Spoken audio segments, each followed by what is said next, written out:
đã để dành cho em đâu. Nhìn nhau trong thoáng rồi tìm nhau xót xa, bên nhau giấc mơ muốn đêm dài hơn nữa. Con đường hạnh phúc cưng đã thay đổi ta cùng bước chung, mà vì sao hôm nay đã cách chia.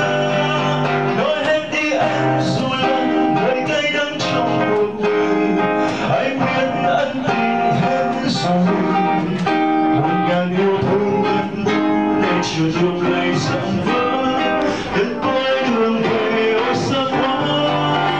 Bóng tôi vây quanh một người chìm trong nỗi đau. Vì sao em đã đổi thay, tôi đành chia tay dĩ vãng trong vội cuộc tình dở dang. Tôi xin bạn phải giấc mơ.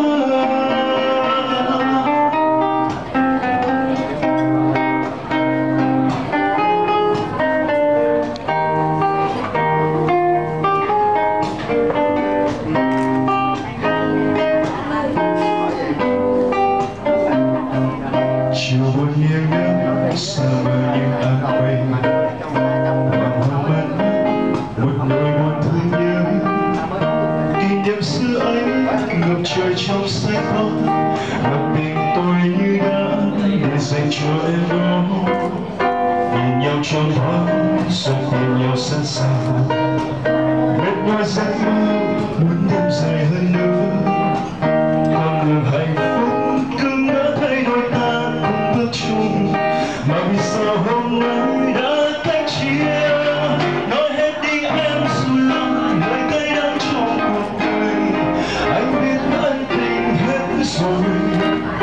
Muôn ngàn yêu thương vẫn đành chờ đường lại dần vỡ, đến cuối đường về ôi xa quá. Bóng tôi vây quanh một người chìm trong nỗi đau tận cùng.